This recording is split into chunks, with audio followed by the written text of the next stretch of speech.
Lucas capítulo 1. En este capítulo encontramos varios personajes, siervos y siervas de Dios, dentro del contexto de la Navidad. Prácticamente es el preámbulo. Encontramos, por ejemplo, a Zacarías, un sacerdote. También encontramos a Elizabeth, descendiente de Aarón. Vemos también a la Virgen María y a Juan el Bautista. 4 grandes siervos de Dios, de los cuales podemos aprender muchísimo. Especialmente todos aquellos que tenemos el anhelo de poder servir a Dios. Y servir como Dios lo manda.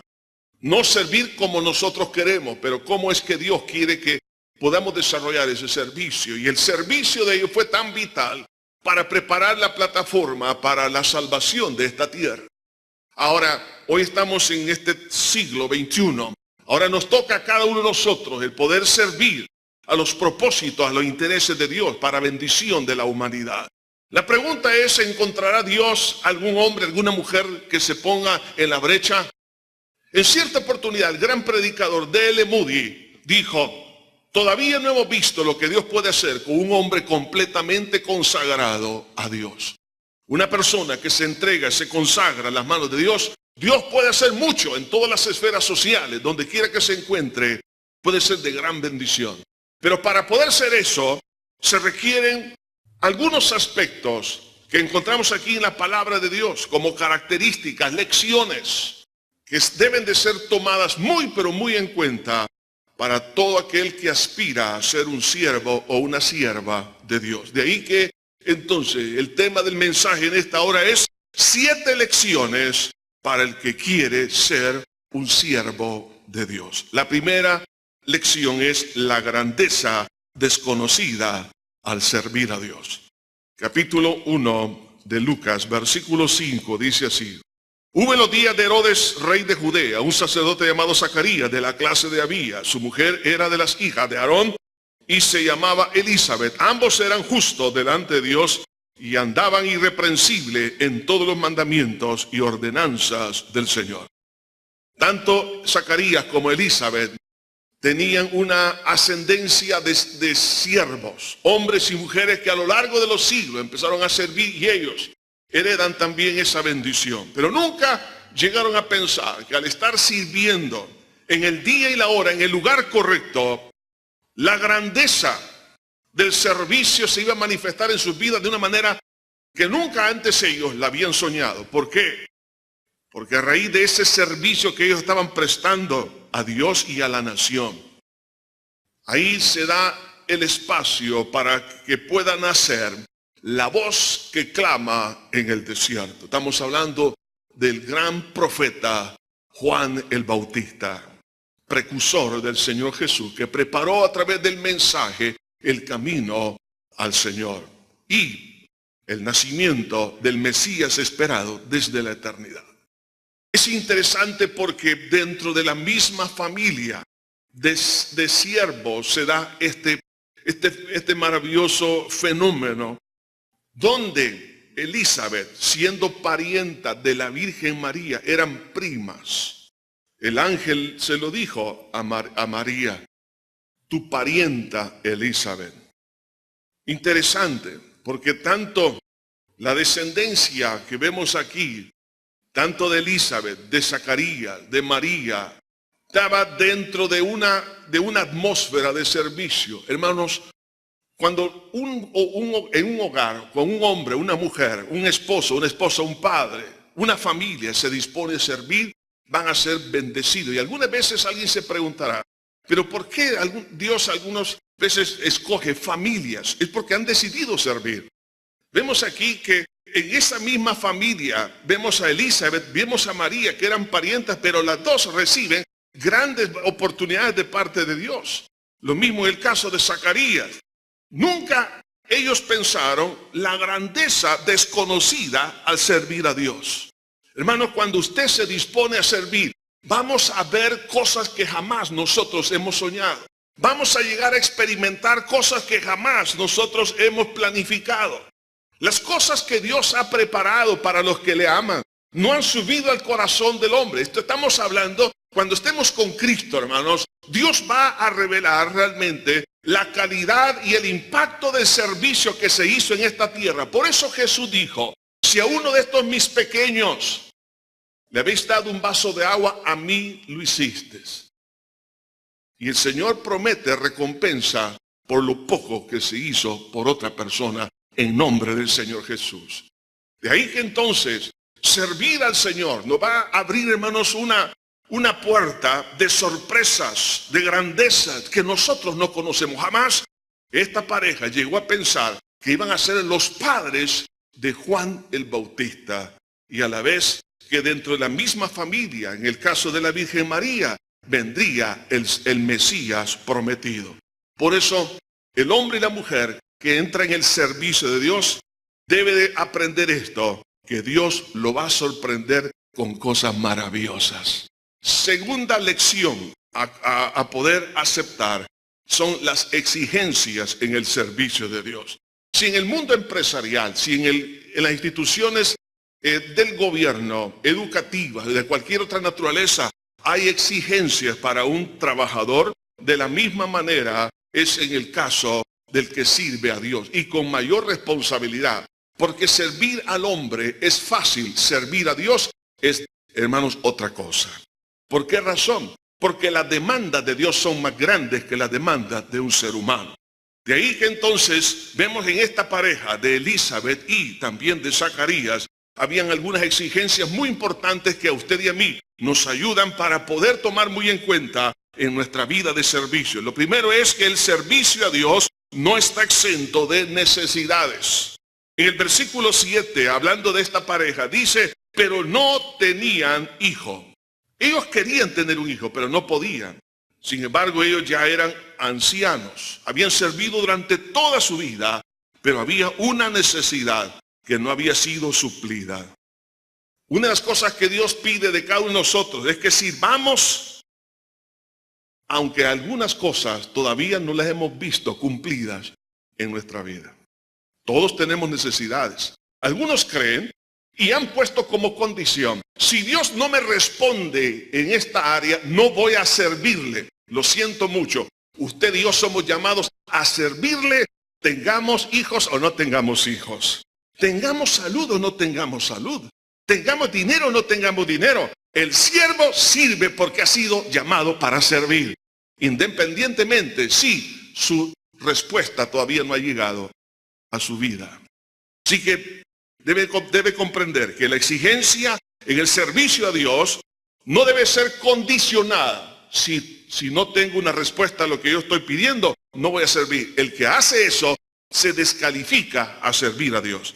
La otra exigencia que vemos aquí, que servir a Dios requiere negación a sus intereses. No quisieron ellos poner como condicionante, si no me das este hijo, yo no sirvo. Ellos sirvieron independientemente y a la vez empezaron a servir a Dios con una demanda de responsabilidad sobre su necesidad. Dice en el versículo 8, aconteció que ejerciendo Zacarías el sacerdocio delante de Dios, según el orden de su clase, conforme a la costumbre del sacerdocio, le tocó en suerte ofrecer el incienso entrando en el santuario del Señor. Lo que estamos viendo aquí es esto, que la responsabilidad le tocó, dice aquí en la Biblia, a Zacarías, el poder cumplir con su ministerio. Hay necesidades, pero tenemos que cumplir con el llamado de Dios. Necesidades algunos de salud, necesidades de algún problema que todavía no ha sido resuelto dentro de la familia, dentro del matrimonio, alguna necesidad personal o de cualquier otra naturaleza. La persona que decide servir a Dios debe de saber esto, que no está exento de no tener necesidades. Algunos piensan que servir a Dios, Dios va a suplir todas sus necesidades. No es cierto. Dios le va a suplir cuando Él quiere y de acuerdo a su voluntad. Por eso que algunos piensan que servir a Dios es que Dios lo va a tener en una burbuja y nada malo le va a acontecer. O todas las cosas van a ser completas y satisfechas. Tengo que quitar eso de mi mente, pero tengo que aprender a servir a Dios, negarme a mí mismo, aunque tal vez el corazón esté sufriendo, pero seguir haciendo lo que Dios me ha mandado a hacer, y a la vez tengo que hacerlo con responsabilidad. De ahí que Zacarías no delegó su privilegio porque no había sido suplida su necesidad. No pudo haber dicho, es que estoy triste porque no tengo hijos, entonces yo no voy a servir este año. ¿Cuántos han abandonado el servicio a Dios por alguna necesidad? Eso no se debe de hacer. Hay que servir a Cristo porque Él nos llamó a servir y es incondicional. Son exigencias del reino de Dios. El problema es que nosotros queremos poner las normas de cómo servir a Dios. No, a Dios hay que servirle como Dios manda en su palabra. La tercera lección que debemos de aprender para ser un siervo de Dios es la sorpresa en el servicio. Dios nos va a sorprender. Dios va de una manera, como dice en el libro de los Salmos, seremos como los que sueñan. De repente, mientras él estaba sirviendo, dice que ocurrieron estas cosas interesantes. Versículo 10. Y toda la multitud del pueblo estaba fuera orando a la hora del incienso. Y se le apareció un ángel del Señor puesto en pie a la derecha del altar del incienso. Lo que vemos aquí, este factor sorpresa, fue una experiencia sobrenatural que la mayoría no tenía. Hermano, cuando usted empieza a servir a Dios, cuando usted entra a la hora del incienso, es decir, cuando se dedica a la oración como parte de su ministerio, Dios se va a revelar. Dios le va a conceder la oportunidad de disfrutar lo que es la gloria de Dios, la presencia de Dios, la sabiduría de Dios, el poder de Dios. Un ángel se aparece, esto es algo sobrenatural. Algunos quieren tener experiencias sobrenaturales, pero sin servir. ¿Qué estaba haciendo Zacarías? No estaba él perdiendo el tiempo, estaba ejerciendo su ministerio, ofreciendo el incienso, que significa la oración. El pueblo estaba orando. Cuando usted se involucra en el servicio a Dios, el día que usted menos lo espere, Dios se va a manifestar como nunca antes en su vida. Eso es un factor sorpresa. Eso lo va a llenar ¿de qué? De paz, de tranquilidad. Pero también, en ese factor sorpresa que llega a descubrir Zacarías, tiene que ver con las palabras, lo que el ángel le dijo, versículo 13. Pero el ángel le dijo, Zacarías, no temas, porque tu oración ha sido oída. Lo que descubre es que ninguna oración por una necesidad están embodegadas en el cielo. Tu oración ha sido oída. Él ya era un anciano, me imagino que él ya no pedía, Señor, dame un hijo, porque él veía su cuerpo, ¿no? Y el de su esposa. Ella era estéril y a la vez que ya eran de avanzada edad. Decía, no, ya es imposible. Yo oré muchos años, pero Dios no me contestó la petición. Pero le dice, tu oración ha sido oída. Cuando usted clama al Señor y no le responde el día que usted quiere, Dios lo va a hacer el día que Él ha dispuesto. Lo ha de sorprender. Ninguna oración es vana. Quizás algunos se han desanimado, han dicho, Señor, pero ya me cansé de orar. Yo he orado 5 años, 20 años, 30 años, Señor. No sé qué hacer, no veo ningún cambio. Usted siga sirviendo y el Señor, esa oración que usted hizo, aún el padre y la madre cristiana que clamó por usted, esa oración están guardadas para ser derramada la bendición en su momento. En el libro de Apocalipsis encontramos una de las copas de la ira de Dios llena, dice, de las oraciones de los santos. Oiga esto. O sea que la oración Dios la preserva y la guarda para que sea ejecutado en su momento la respuesta. De ahí que entonces este factor sorpresa que llega a la vida de este siervo de Dios es que él descubre que ninguna oración que él hizo había sido abandonada por el Señor. Pero otra cosa interesante que él descubre dentro de ese factor sorpresa es que Dios conoce las peticiones del corazón. Tu oración ha sido oída. Dios sabía que la petición de este hombre y de su esposa era la de un hijo. Dios conoce cuál es la necesidad de cada uno. Dios no se lo revela a él. Tu oración ha sido oída. Él sabía cuál era la petición. Un hijo, Señor, dame un hijo. Dios conoce cuál ha sido esa necesidad quizás que nunca se le ha expresado a ninguna persona, pero Dios sí la conoce. Entonces, por eso que cuando usted entra en el factor del servicio a Dios, por eso es maravilloso, métase a servir a Dios. Porque si queremos tener una experiencia extrema, hoy en día existen los deportes extremos, porque alguien quiere un poquito más de adrenalina, mejor métase a servir a Dios y va a ver cuánta adrenalina le va a abundar, ¿no?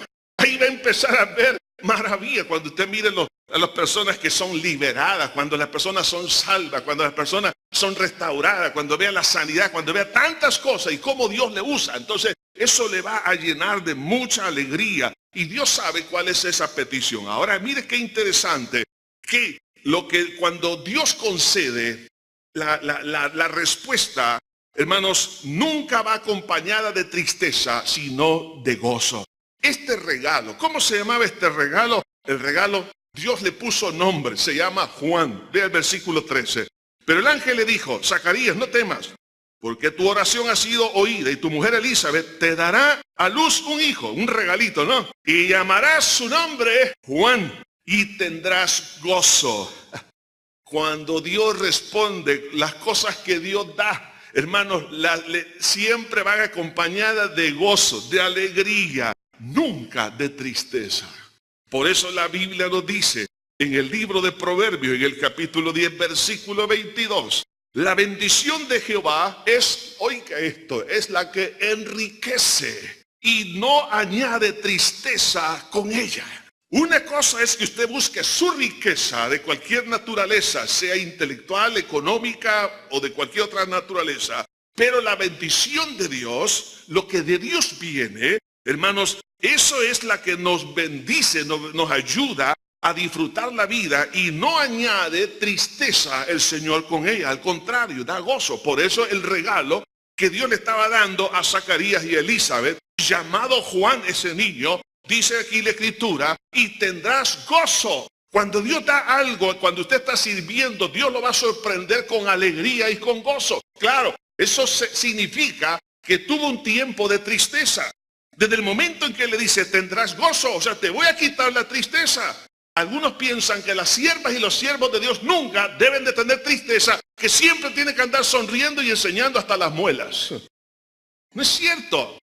El Señor Jesucristo dijo en Getsemaní, mi alma está triste hasta la muerte. Y no estaba sonriendo el Señor. Sus lágrimas y su sudor, más bien su sudor era como grandes gotas de sangre.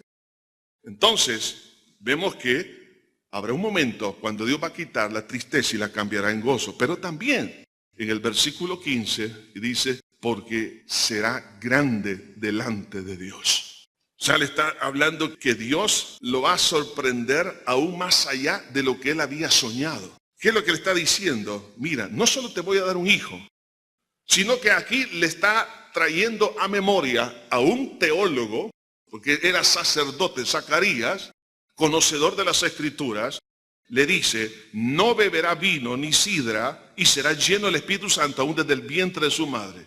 Él sabía que esta terminología significa que sería nazareo, es decir, dedicado a Dios. Está hablando de las promesas y algunas ordenanzas que el Señor puso en el Antiguo Testamento, en el libro de Números, acerca de los nazareos, los dedicados a Dios. Cuando dice que será un nazareo, le está diciendo, mira, no solamente te voy a dar un hijo, pero te voy a dar un siervo. Eso es lo que le está diciendo. Tú me has pedido un hijo, pero yo te voy a dar un siervo. ¿Cuántos quisieran eso, hermano? No solamente que usted tenga lo que usted pide, pero le da a Dios más de lo que usted ha pedido. Pero también lo que Dios da es para contribuir a la extensión de la salvación. Por eso el versículo 16 dice, y hará que muchos de los hijos de Israel se conviertan al Señor Dios de ellos, e irá delante de él en el espíritu y en el poder de Elías. Ese niño iba a ayudar a la extensión de la visión, del proyecto de la salvación. Cuando Dios da algo, es para que nosotros lo pongamos al servicio de los propósitos eternos. Si Dios lo sana, ¿para qué quiere usted ser sano?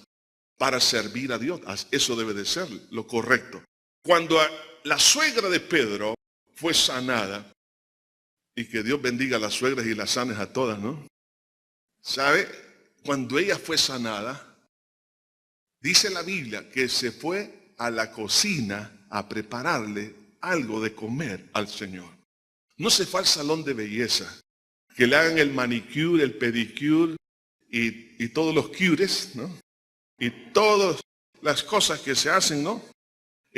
No, se fue a servir. Eso es lo importante.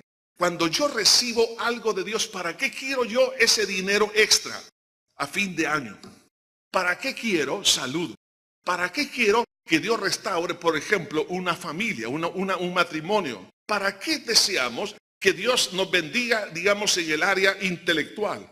¿Cuál es el propósito final? Hermano, el propósito es que si Dios me da lo que yo le pido, yo lo pongo al servicio del Señor. Es la mejor inversión que se puede hacer. Por eso una vez el apóstol Pedro le preguntó a Jesús: Señor, mira, nosotros hemos dejado todo y te hemos seguido. ¿Qué vamos a recibir? Y Jesús le dijo: en esta vida recibiréis 100 veces más y luego la vida eterna.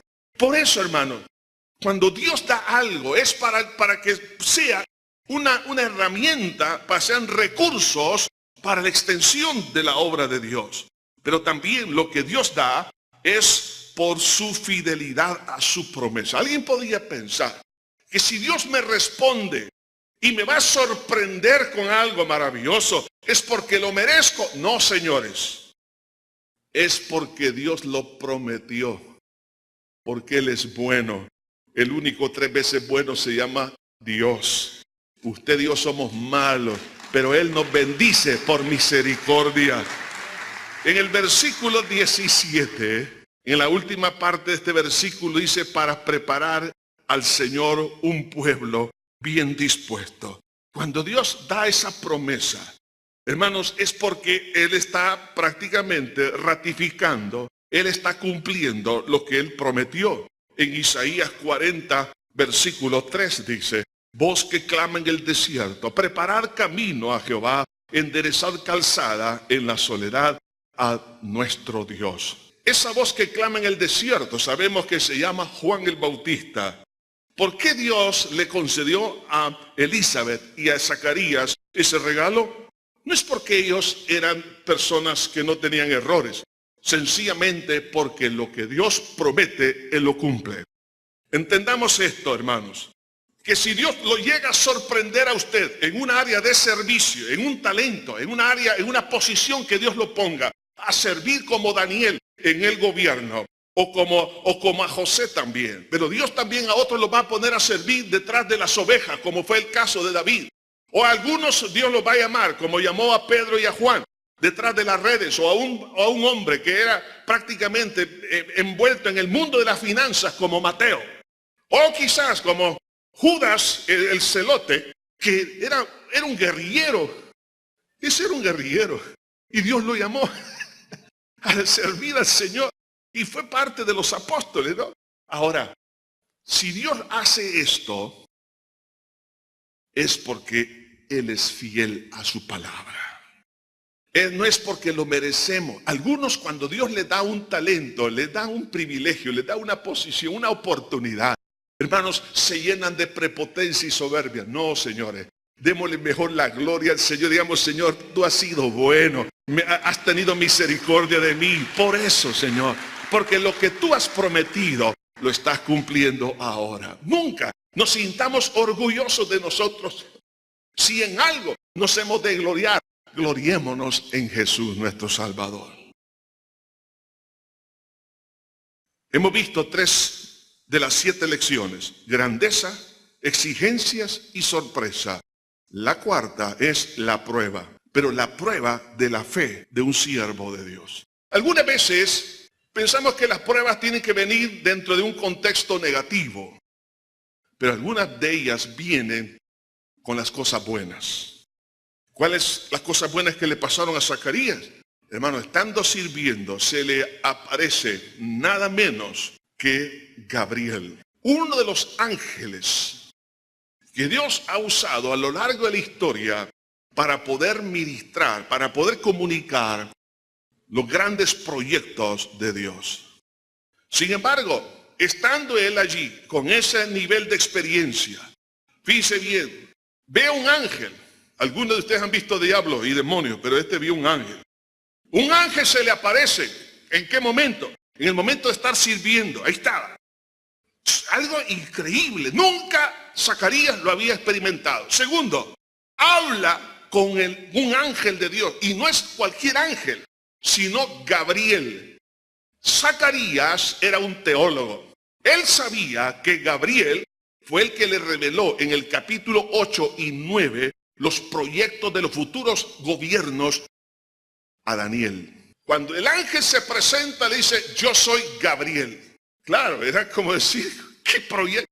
¿Qué cosa Dios quiere decir? Porque Gabriel es, dentro de los ángeles, el ministro de comunicaciones.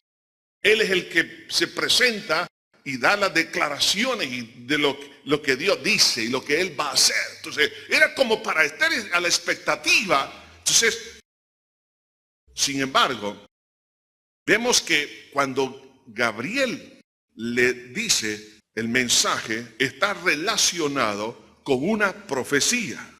Lea conmigo entonces lo que dice la Escritura, versículo 19. Respondiendo el ángel le dijo, yo soy Gabriel, que estoy delante de Dios y he sido enviado a hablarte y darte estas buenas nuevas. Y ahora quedarás mudo. Ahora, ¿por qué le dice que va a quedar mudo? Y no podrás hablar hasta el día en que esto se haga, por cuanto no creíste mis palabras, las cuales se cumplirán a su tiempo. Porque anteriormente, no solamente tuvo la experiencia de hablar con el ángel Gabriel, sino que no creyó el mensaje que le llevaba. ¿Cuál era el mensaje? Está en el versículo 16. Y hará que muchos de los hijos de Israel se conviertan al Señor Dios de ellos.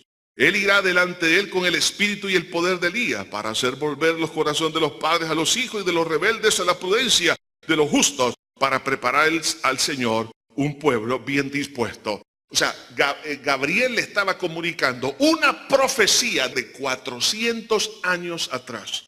El último profeta del Antiguo Testamento, llamado Malaquías, en el capítulo 3, le está hablando, el versículo 1 al 3, le está relatando la profecía.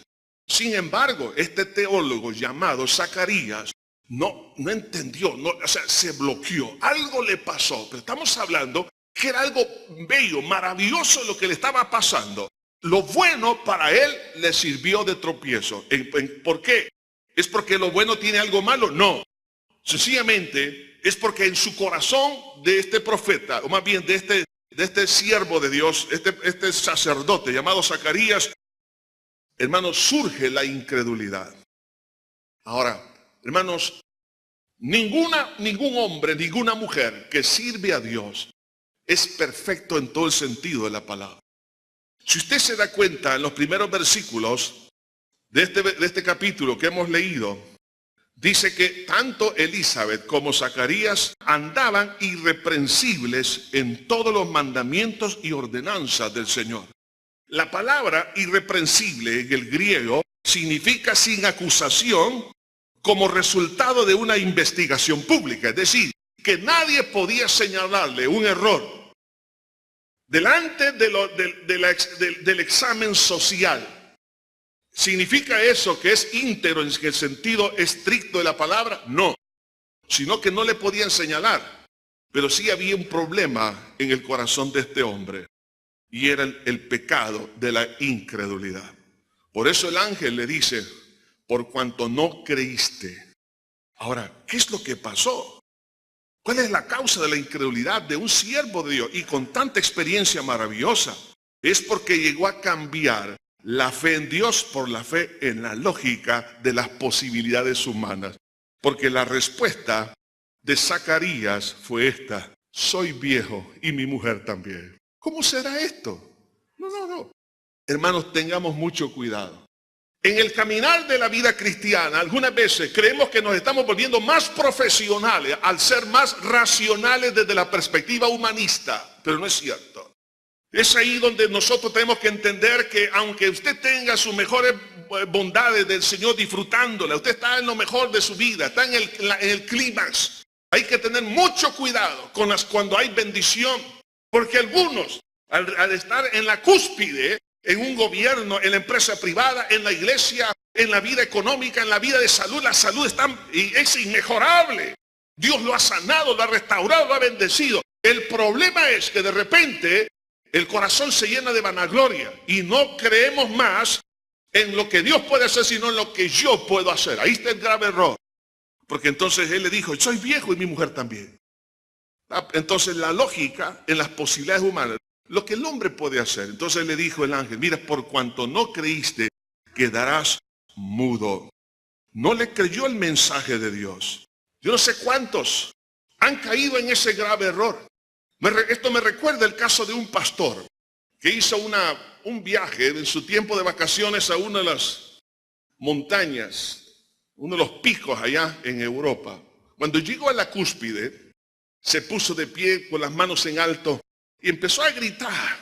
Mucha euforia. Llegué, lo logré. En ese momento sintió que alguien lo golpeó en las rodillas y lo tiró en la nieve.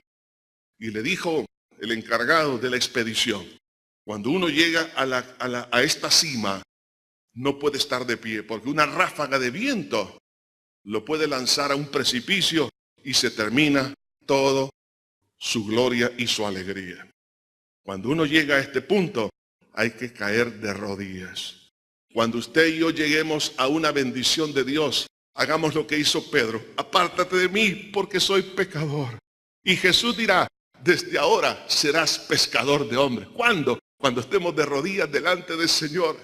El Señor va a abrir grandes oportunidades. El problema es que con muy poquitas cosas nos llenamos de vanagloria. Es más, algunos de ustedes que van a recibir quizás un extra sueldo, van a recibir un bono, van a recibir esto, van a recibir lo demás, que de repente hay un viaje con una posición nueva, entonces se sienten como que son el último pavo real, más bien el último pavo de Navidad, ¿no? Entonces se sienten que no hay nadie más grande que en su vida, que en su corazón, que no hay nadie más lleno de éxito. Tenga cuidado. Es ahí cuando, si usted no tiene cuidado, usted puede caer en la soberbia y eso lo va a derribar. Por eso, recuerde, en el camino del servicio va a venir una prueba, la prueba de la fe.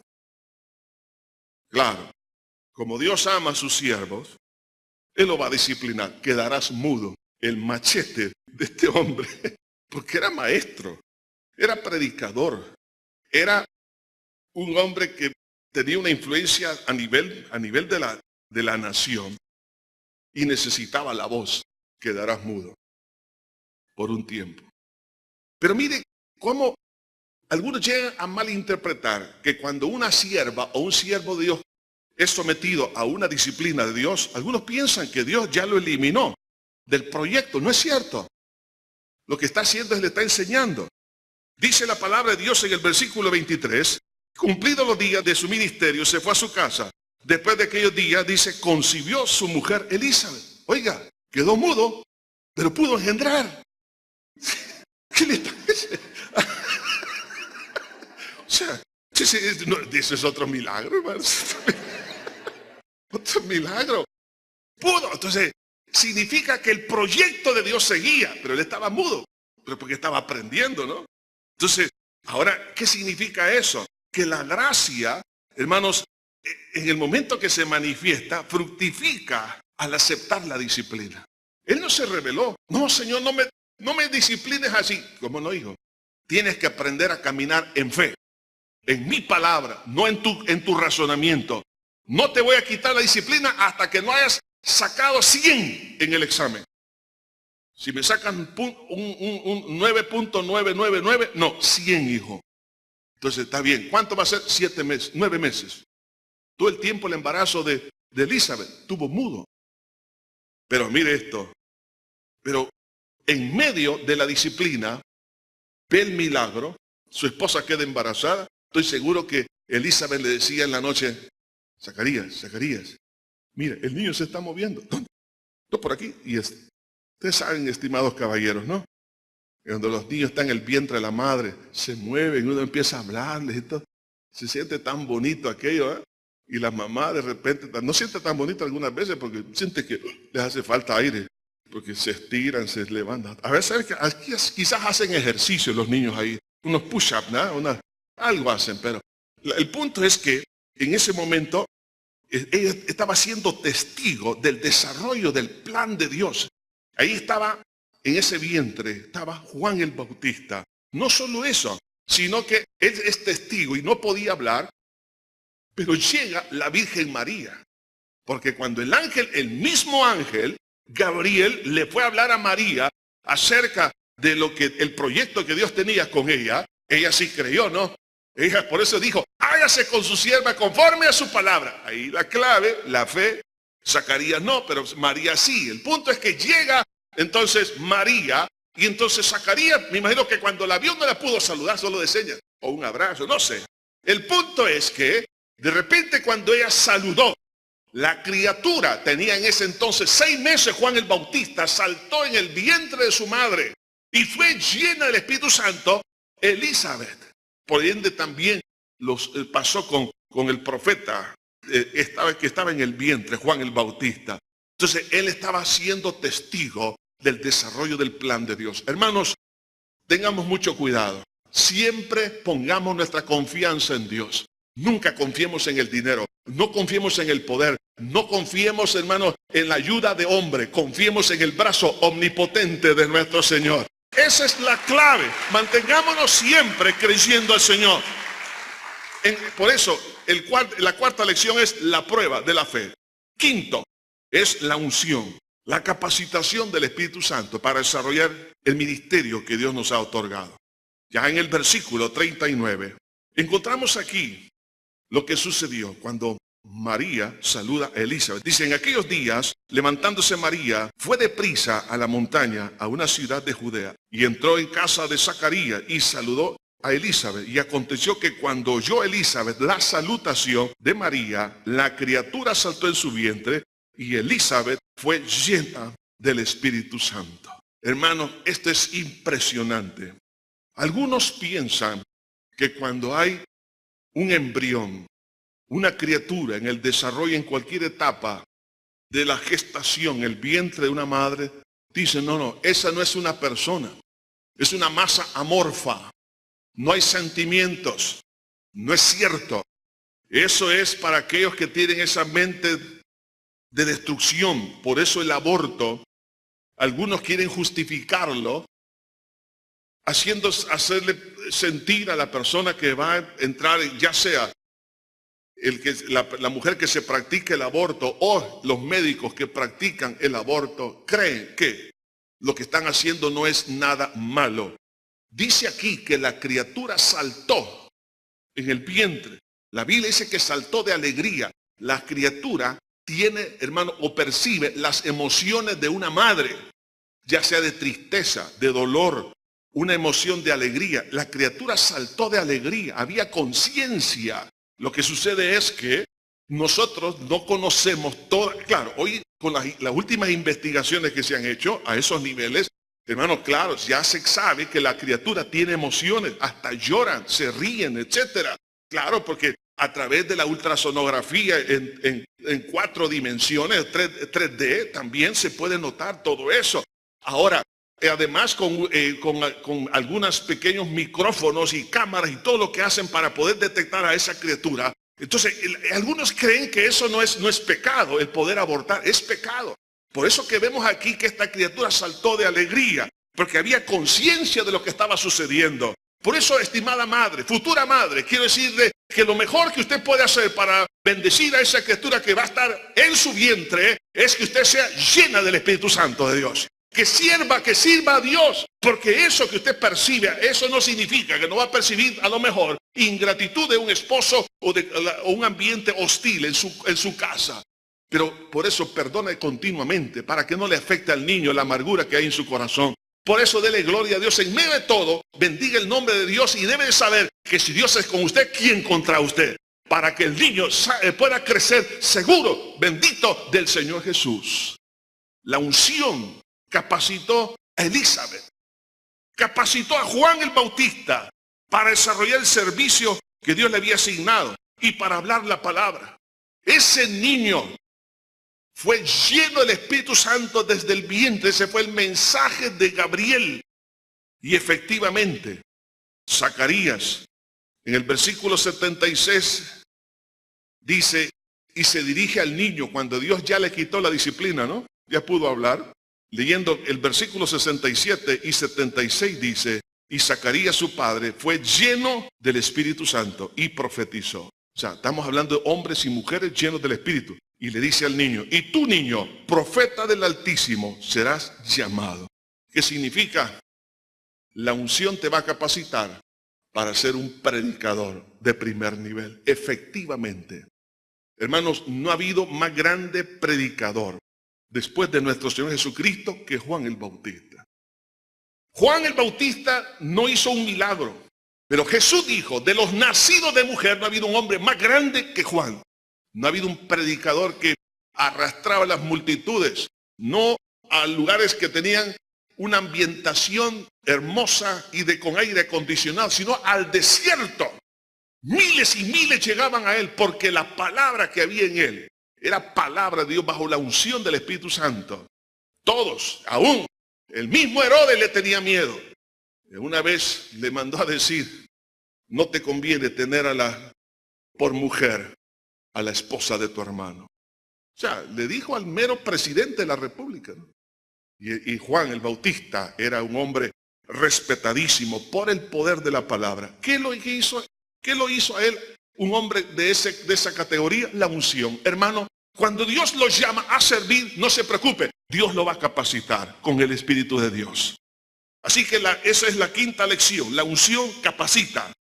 La sexta, la misericordia. La Virgen María comprendió que lo que había acontecido en ella era un acto de la gracia de Dios.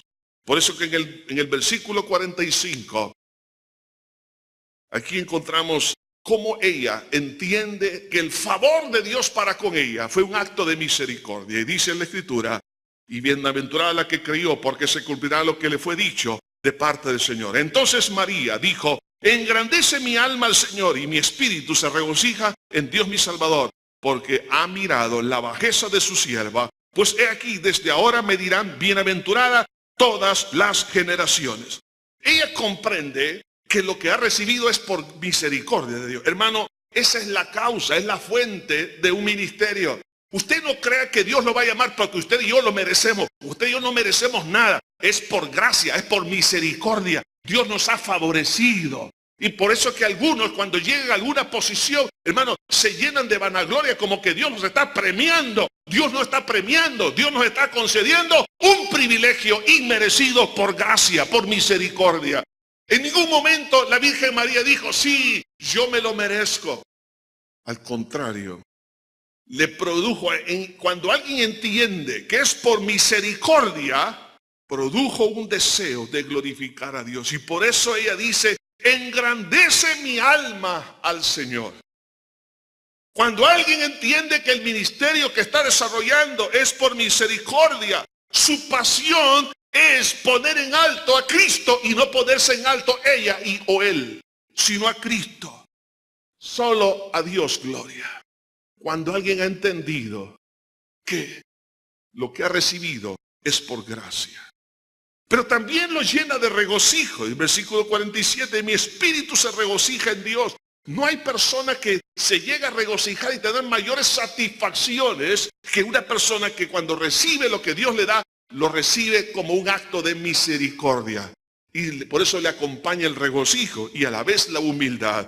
Y ella dice, porque ha mirado la bajeza de su sierva. Y como consecuencia, le dirán desde ahora bienaventurada todas las generaciones. Pero ella decía, la opinión que tengan de aquí en adelante sobre mi vida es por la misericordia del Señor.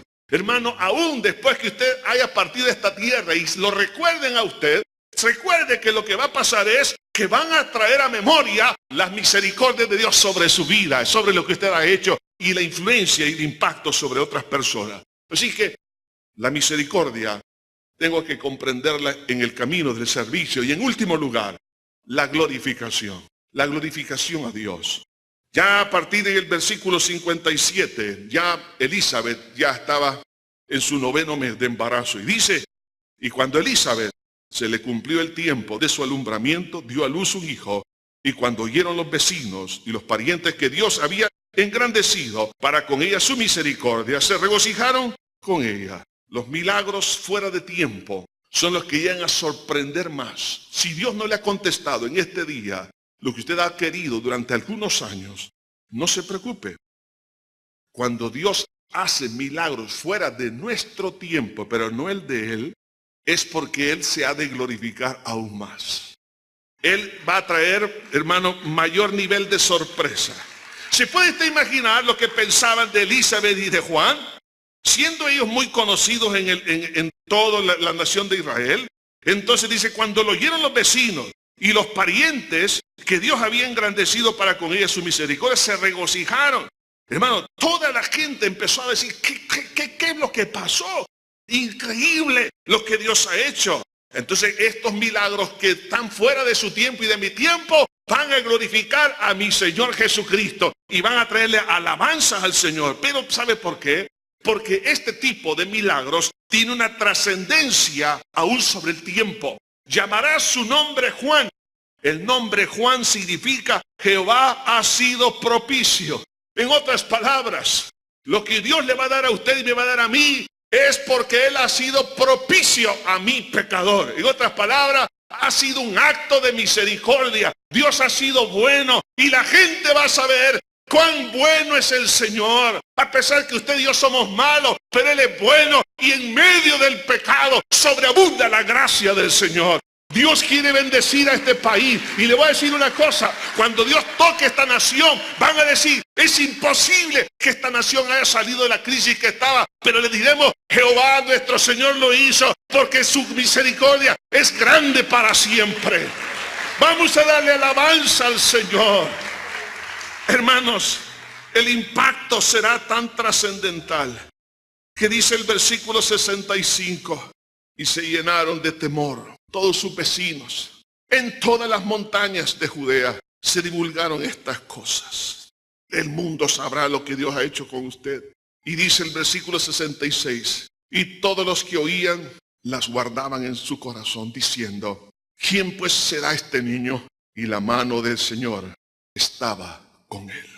Cuando empezaron a ver a Juan el Bautista crecer, veían el respaldo de Dios. Y la vida de Juan glorificó a Dios.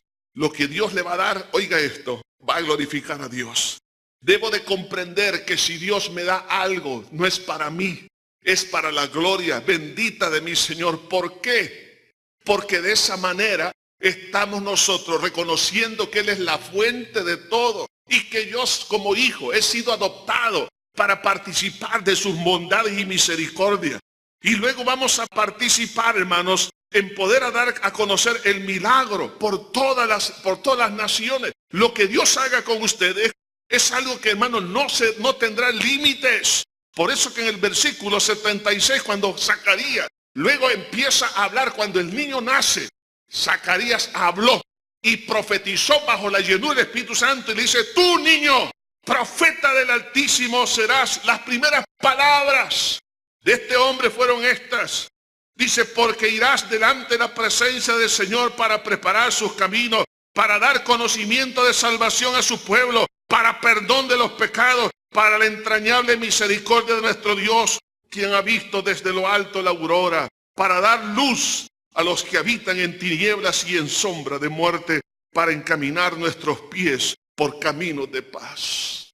La glorificación será para usted y para mí la satisfacción.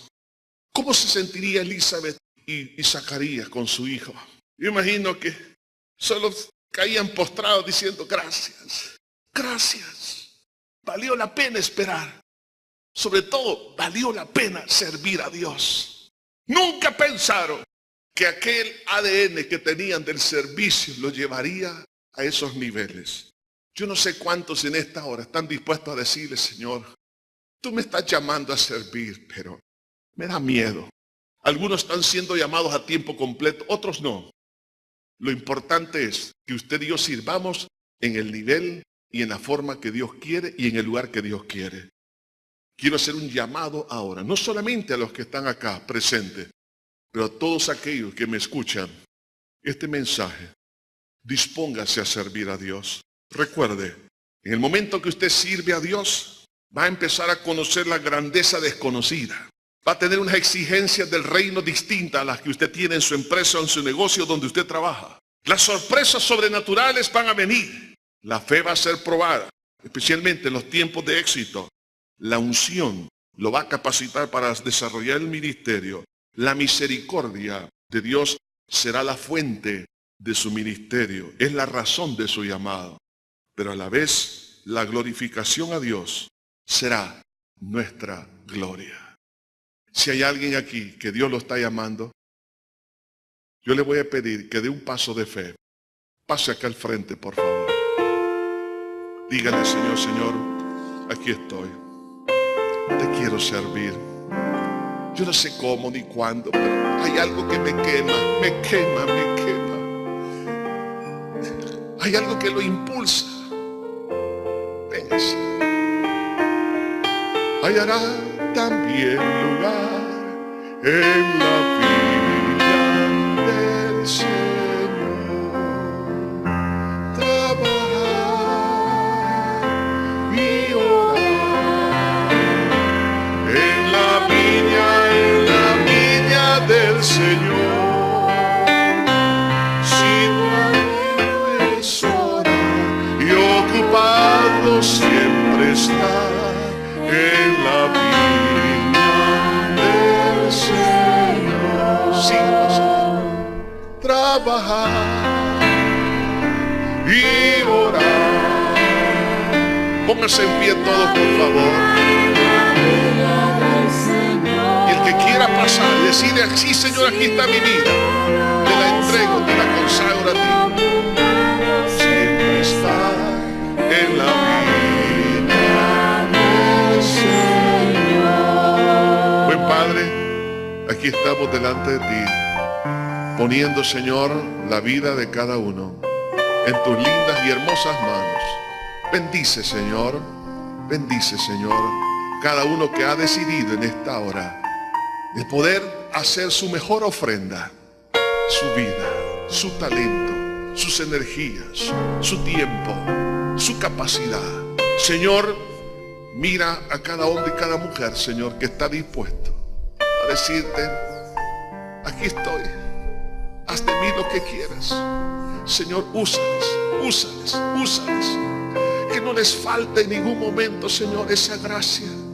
Derrama bendición sobre sus almas, Señor. Llénalos, Señor, de toda esa capacidad que viene de ti. Que no tengan miedo. Tú no defraudas a nadie. En el nombre de Jesús nos unimos, Señor, con todos mis hermanos que están escuchando esta palabra donde quiera que se encuentren. Señor, aquí está nuestra vida, aquí está nuestro tiempo, nuestra salud, lo que quieras. Yo y mi casa serviremos a Jehová. Señor, aquí estamos dándote gracias.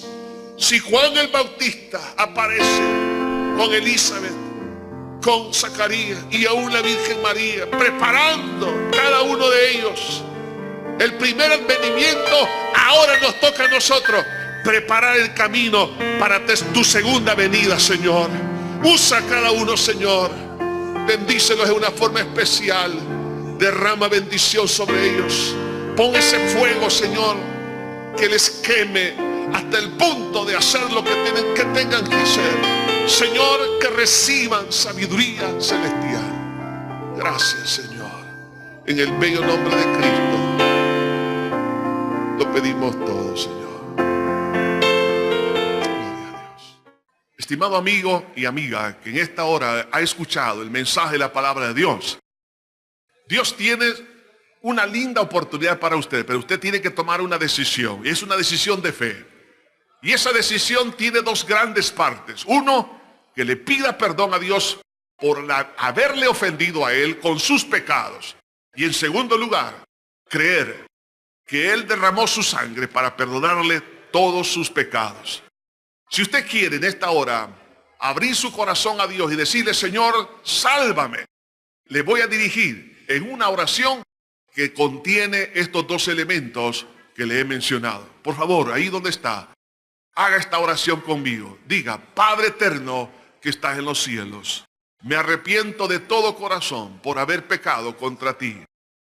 Reconozco que soy una persona pecadora. Me duele, Señor, el haberte ofendido con todos mis pecados. Límpiame con tu sangre que derramaste en la cruz. Creo que resucitaste para mi justificación delante de tus ojos.